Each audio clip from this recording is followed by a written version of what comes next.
మౌనిక వచ్చి ఎగిరే వచ్చింది అంటే శివరాత్రి రోజు శివ అంటారు. మౌనికలు ఇచ్చారు. మౌనికలు ఇచ్చి బయటికి వెళ్తున్నానే ఏంటిది అది ఏంటంటే నీ చేతులు ఏంటిది ఉక్కిందేనా కాదు ఉక్కలేదు. నువ్వు స్నానం చేసావు అమ్మా, నువ్వు స్నానం చేసావు మళ్ళీ ఉక్క చేత పట్టుకొని ఎక్కడికి పోతాను.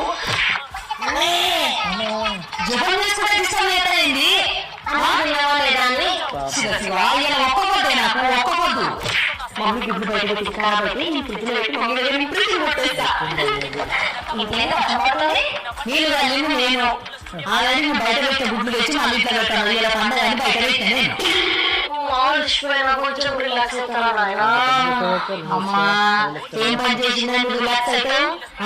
అందులో కూడా మసాలా వండుడింది, కుర్చీలో కూర్చుంటావు, మసాలా భూతాలకి దగ్గర ఉంది శివసి కానీ ఇంకా జపం చేసుకుంటారు కదా ఆడపిల్లలు ఉంటే. ఏం పిల్లలు చెప్పనమ్మా.